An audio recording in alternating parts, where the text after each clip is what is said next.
shortly. Remco Pardoel from the Netherlands, Marco Ruas from Brazil. This gives you a feel of the total international flavor of the Ultimate Fighting Championship. Michael Buffer will introduce our fighters. And now, ladies and gentlemen, this is our second semi-final match. The winner of this event will face Paul Varelans for the Ultimate Fighting Championship 7. Once again, your referee is Big John McCarthy. Introducing first, to my left, a veteran of UFC from Austin, the Netherlands. He holds multiple black belts in practically every part of Europe. He is a jiu-jitsu champion, a two-time German champion, a two-time Dutch champion, a two-time Junior Netherlands champion. He is the former world jiu-jitsu champion. Ladies and gentlemen, 6'4", 265 pounds, Remco Pardoel.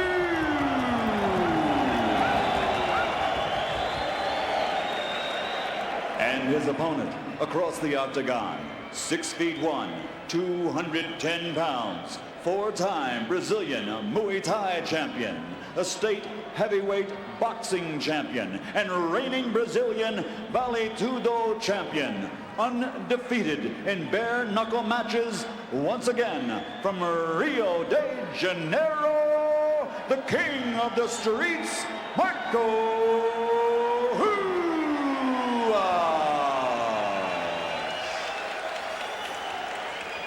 Well, there's no doubt that Pardoel is younger. By how many years, we don't know. 3-inch height advantage to Remco. He's also got the 55 pounds. What do you guys expect? Quickly, Jeff. I think Ruas in a submission lock. Don? You know, I'd have to go with Pardoel. I mean, right. He's got the experience as far as the jiu-jitsu and the judo, and I think he can handle himself on the ground. I like it. A split broadcast crew. John McCarthy getting set to get the fighters rolling.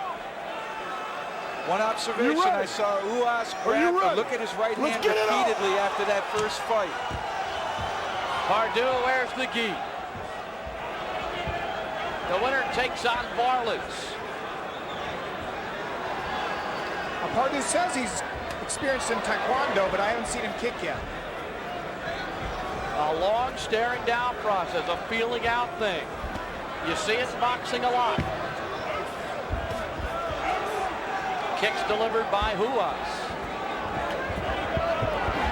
Pardoel comes in. Remco grabs his head. He's got his hand in there. There's no way that's going to be a chokehold. He's got his fingers underneath it. I don't think he's got the leverage to really choke. No, he doesn't quite have his arm under there. Ruas biting. But that's what he's going for. He's definitely got the leg hooked under, so he could just arch and tighten it up.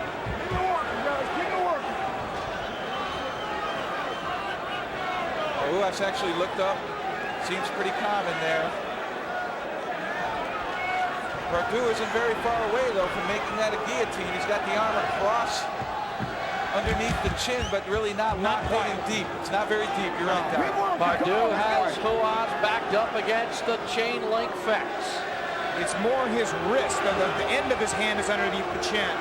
If he gets the arm under, it could be a different story. Is Ruas being patient here, Jeff, or is he in trouble? Ruas is being patient. He's waiting to see what Pardoel will try and attempt, but I think Pardoel is also playing that same game. He doesn't want to give up that lock. He's very close to making it a good choke, so he's kind of in there, kind of waiting to see what Ruas does. So it's sort of a feeling out right here. Obviously, the advantage right now is Pardoel. This is two experienced grapplers here. Neither one wants to give too much. They don't want to make a mistake at this level right here. I guarantee you, Ruas knows that fence is there, and that's why he's leaning against it.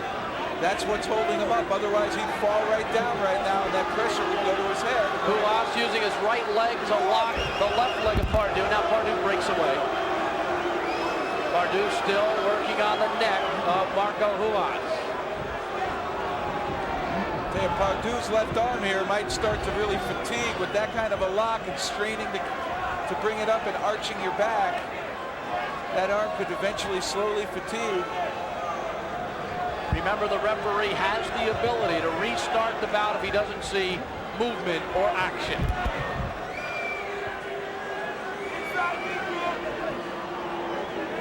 know, something I've always wondered, what happens if Uwas stomped the big toe of Pardoel?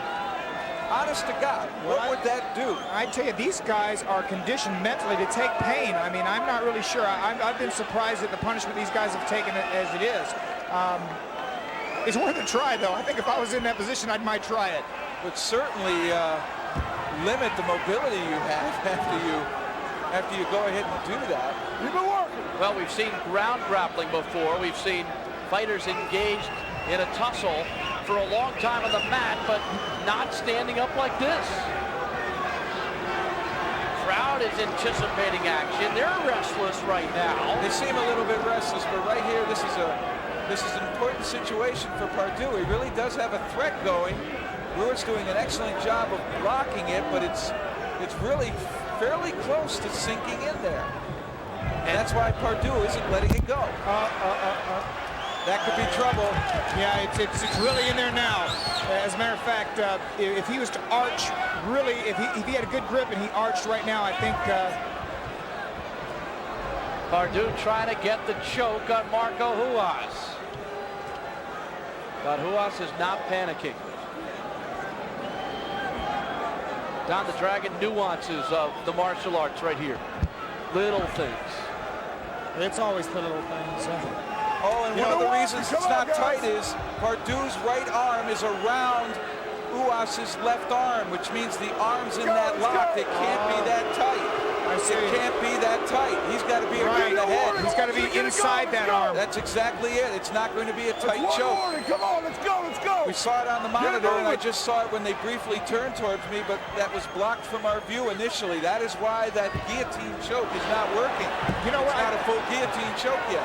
From being a striker, yes. I was just going to say I would start pumping the knees into the groin, into the thighs, because the thighs are very vulnerable. And that's what Remco Pardoel is doing right now. Yes. It's about all he's got to strike with. Oh, there's the stop top. There's the heel. There's that toe stomp. I don't know how he did it. There it is again. I think he heard you, Jeff. And now a knee put back by Pardoel. Referee John McCarthy once again telling the guys to work. I say, why not? This is anything goes. They're working. I'd hate to see this broken up. You know, there's... Ruas stops on the feet of Pardoel again. The left foot of Remco. And that time he missed. Well, I guarantee you one thing. It got Pardoel's attention. You would think something like that is insignificant in a fight, but it does add up. This is going to be an attrition battle. Definitely. And down goes both fighters. Remco still's got a hold in there. Ruas on the mat where he wants to be. If he curls into a ball, I think he might be able to even get out of this. That's exactly what he's trying to do. There it is. Nice move by Ruas. And he's out of the hole. He is out. Let's see Ruas here. So now it's Marco Ruas' battle. Now they've got to think. You know, it's a game of chess out there right now. I think Ruas now is going to make sure that his pressure stabilizes. He's totally clear-headed and focused. He was in what we call a front headlock in wrestling for an awful long time. So now it is Ruas who is the hunter, not the hunted. 6:30 in. The winner takes on Paul Varland in the final of UFC 7.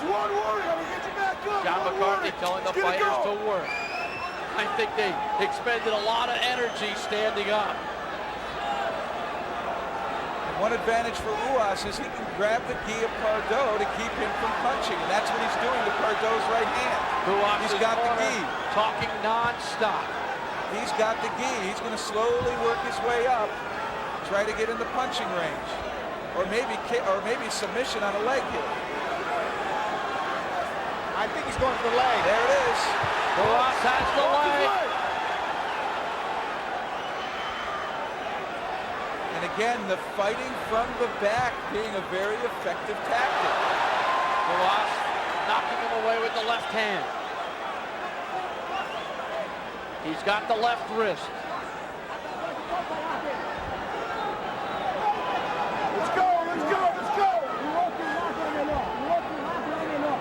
Look how composed both these athletes are. Look at how composed they are. They're willing to wait. They're willing to feel it out. By far the best match of the night. Most evenly matched. Ruas grabs the gi again.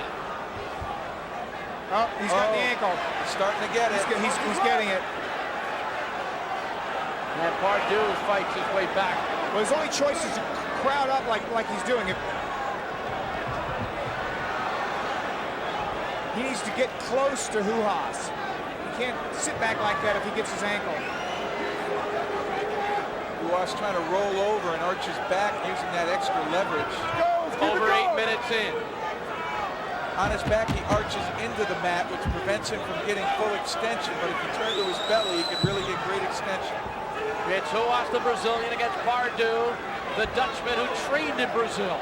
You know, what I think needs to happen from here is he needs to do some striking. There's an open thigh there, and he can be punching that and doing some damage to Ruas.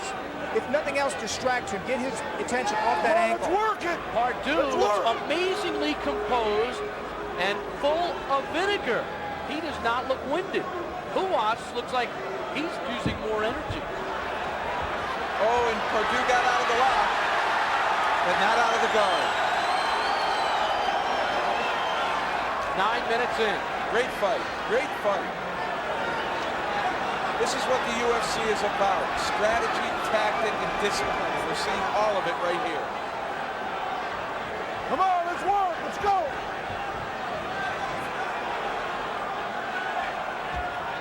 There is a 20-minute time limit in the quarterfinals and the semifinals. If for some reason this ended in a draw, both fighters would not advance. An alternate would be summoned to take on Paul Varlins in the championship of UFC 7. Still a long way from there as Ruas lands a big left. Missed that time. I'll tell you what, Pardoel trying to get his head out of the way, hit the mat with a lot of force. It was almost as though he got hit twice. I'll tell you what, this is what Pardoel should be doing. He needs to keep Ruas close so he can't strike. Ruas like a man stalking prey. Measuring his opponent. Keep working. Keep it working. Come on. He's working. He's patiently working. Both of them are. Neither one wants to make a mistake and give it away. They're both that talented. What an even match.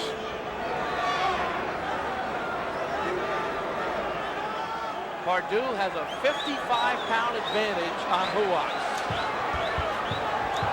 I'm very impressed with the way Ruas has been using the gi to his advantage. He grabs the legs, he grabs the sleeves, he grabs every portion of the gi he uses as a grip. You see him grabbing the legs now. Pants, you see that? Controlling him with his gi.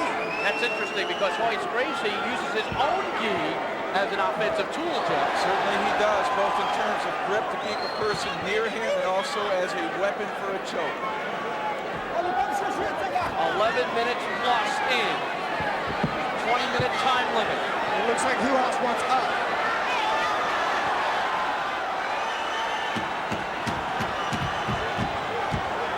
What is Ruas looking for here?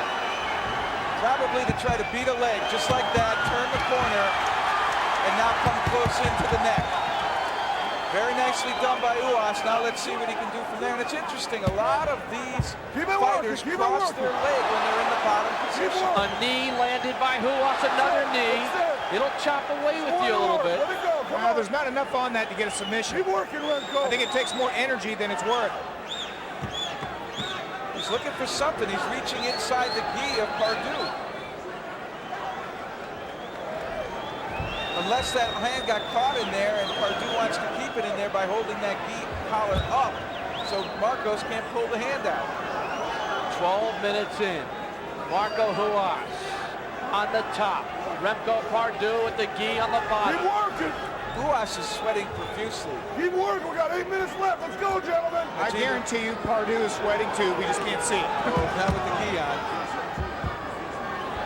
Ruas trying to work himself up for a choke. There it is. Tap out. Oh, I don't understand what happened. I don't know if he just physically wore down. Was there a choke, guys? I didn't see a choke. I did not see a choke. There was no choke. Good job.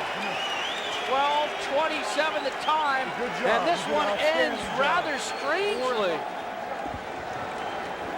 The only thing I can think there is that he was in a position to absorb blows and he decided not to take them.